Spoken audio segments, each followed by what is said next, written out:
I am Esther, once known as Hadassah. I was an orphan raised by my cousin Mordecai, and I became the queen who saved my people.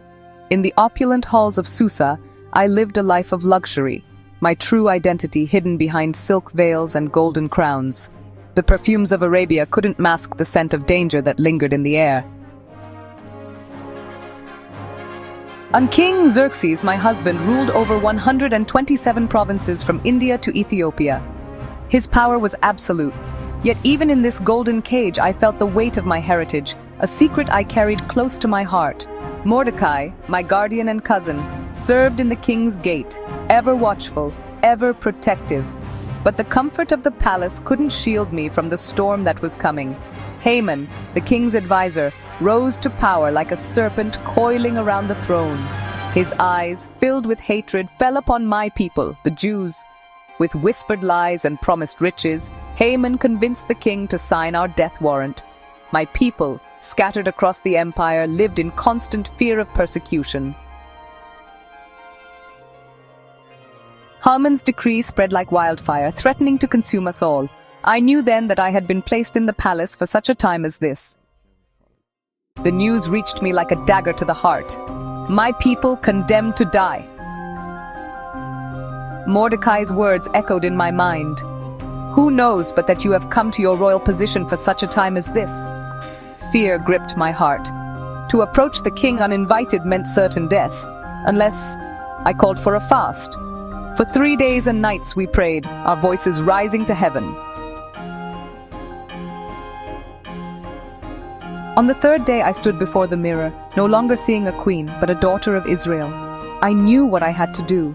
With trembling steps I approached the throne room. Each heartbeat felt like thunder in my ears.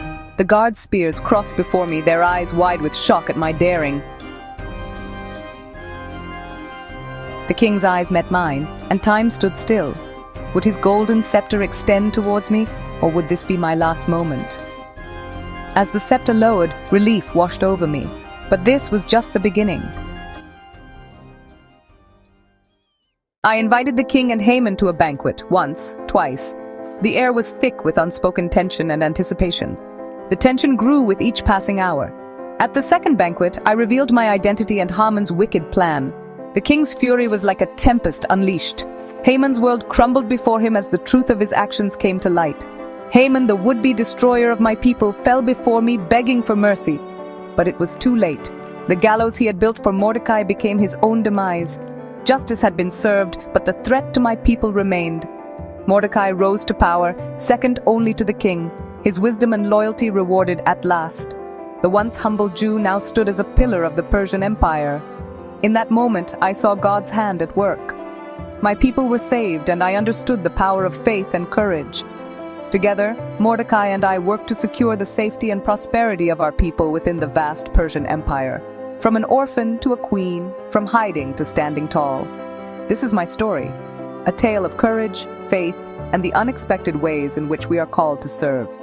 The story of Esther, a testament to the strength that lies within each of us, waiting for such a time as this. May it inspire generations to come to stand up for what is right, no matter the cost.